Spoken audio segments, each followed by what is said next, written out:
जय श्री कृष्ण विद्यार्थी मित्रों, सिद्धि हिंदी विद्यालय यूट्यूब चैनल में आप सबका स्वागत है।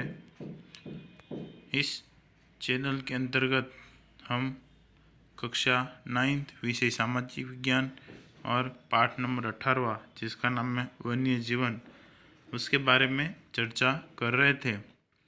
वीडियो को आगे बढ़ाएं उससे पहले इसके अगले वीडियो के अंतर्गत हमने कुछ महत्वपूर्ण भारत के राष्ट्रीय उद्यानों और उसकी तस्वीरों के बारे में और उन वहाँ पर कौन कौन से वन्य जीवों का संवर्धन और संरक्षण होता है उसके बारे में जानकारी प्राप्त की थी। उसके अलावा हमने वन्यजीव संरक्षण जो वन्य जीवनों पर आसन्न संकट है उसके बारे में भी चर्चा की थी, जिसके अंतर्गत अगले वीडियो का ये जो अभी तुम्हारे स्क्रीन के ऊपर फोटोग्राफ्स दिख रहा है वो अगले वीडियो का एक बार रिवीजन है। जिसने भी नहीं देखा था एक बार इसको पढ़ लें, ठीक है। उसके पश्चात आगे बढ़ते हैं।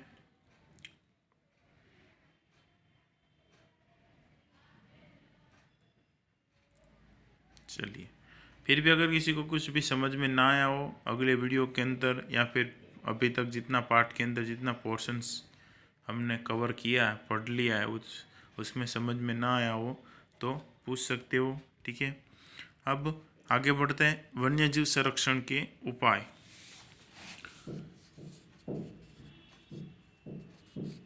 जंगल क्षेत्रों की रक्षा करके उसमें उत्तरोत्तर वृद्धि करने के लिए दीर्घकालीन चुस्त आयोजन, कठोर कानूनी व्यवस्था तथा उसका मुस्तैदी से पालन होना चाहिए। वन्य जीवनों के संरक्षण के उपाय के लिए क्या होना चाहिए? एक तो जंगल क्षेत्रों की रक्षा और उसमें क्या होना चाहिए? उत्तरोत्तर वृद्धि होनी चाहिए जंगलों के अंदर, कि भाई जंगलों का प्रमाण बढ़ते रहना चाहिए। और ये कोई एक दो दिन की प्रक्रिया नहीं, दीर्घकालीन लंबे समय तक इसका चुस्त रूप से कड़क रूप से पालन हो ऐसा करना चाहिए। उसके पश्चात कठोर कानूनी व्यवस्था तथा उसका मुस्तैदी से पालन भी होना चाहिए। कठोर कानूनी नियम भी बनाने चाहिए और उन नियमों का कड़क रूप से पालन हो इसका भी ध्यान रखना चाहिए। किसी नियम बना दिए लेकिन परिपालन नहीं होगा तो कोई फायदा नहीं, इसलिए इनका कड़क रूप से पालन हो इसकी भी क्या करनी चाहिए, हमें देख रेख रखनी चाहिए। पाठशालाओं में पढ़ाए जाने वाले विषयों के अभ्यासक्रम में इस समस्या की जानकारी को समाविष्ट करके भावी नागरिकों को जागरूक करना चाहिए। पाठशालाओं के अंदर इसके पाठों को रखकर या वन्य जीवनों के अभ्यासक्रम को के अंदर रखकर आने वाली भावी पीढ़ी को जागरूक करना चाहिए। इसीलिए तुम्हारी किताब के अंदर ये पाठ यहाँ दर्शाया गया है ताकि तुम लोग वर्तमान समय के वन्य जीवनों के बारे में, भारत के अंदर कितने वन्य जीव हैं, ठीक है, उसके बारे में और इसके अलावा इनकी सुरक्षा करना कितना ज़रूरी है उसके प्रति आप लोगों के अंदर जागरूकता है।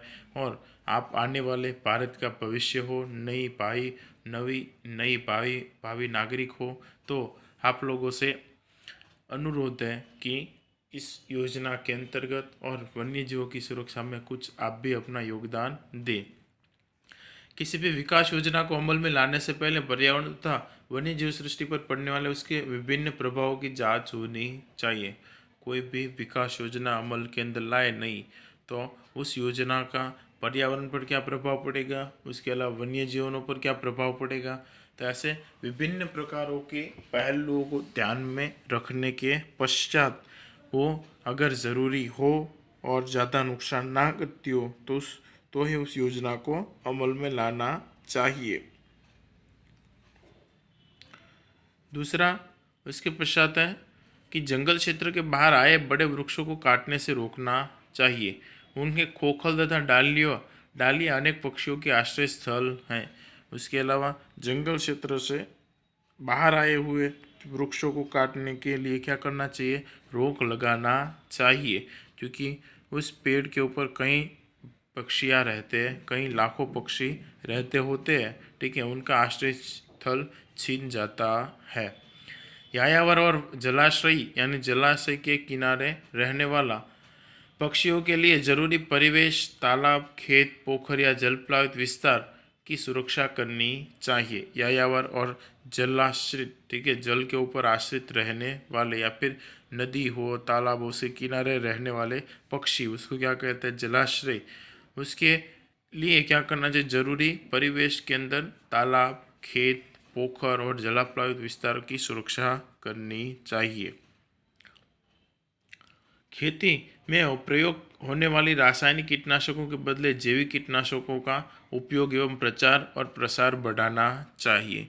खेती के अंदर उपयोग में लेने वाले जो कीटनाशक है उसके उपयोग के अंदर क्या करना चाहिए कि भाई रासायनिक कीटनाशकों की जगह पर जैविक कीटनाशकों का उपयोग करना चाहिए, ताकि उसके कारण भी रासायनिक खाद या फिर हम लोग अभी खेतों के अंदर जानते हो कहीं दवाइयाँ छिड़कते हैं, कहीं रासायनिक खाद छिड़कते हैं, तो दवाइयों से मिश्रित या रासायनिक खादों से मिश्रित पाक को या फसल को कोई पक्षी या पशु प्राणी खाता है तो क्या होता है, उसकी मृत्यु हो जाती है।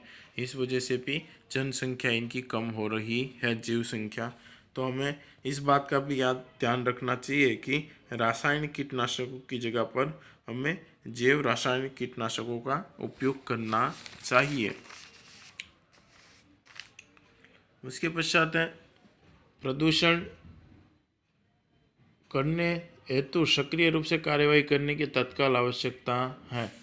ठीक है, प्रदूषण को बढ़ावा या जो प्रदूषित वायु है उसको सक्रिय हो तो उसको कार्यवरित रूप से कार्यवाही करने की तत्काल आवश्यकता है।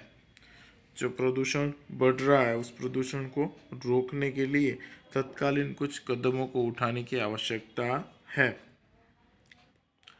उसके पश्चात जंगलों को दावानल से बचाने के लिए सतर्कतापूर्वक आयोजन करने चाहिए, सतर्कतापूर्वक आयोजन करने चाहिए। ठीक है, या आयोजन की पहल पहल करनी चाहिए। ठीक है, जंगलों के अंदर दावानल से जो आग लगती है उस आग को,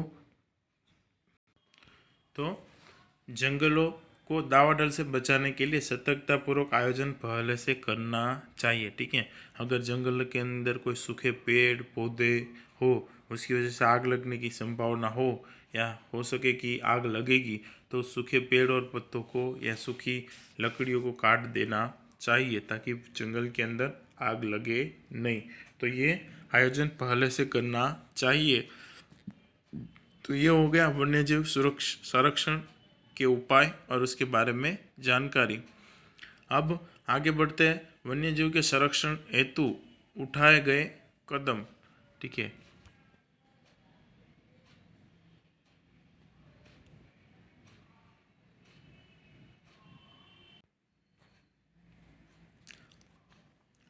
तो वन्यजीव संरक्षण के हेतु उठाए गए कदम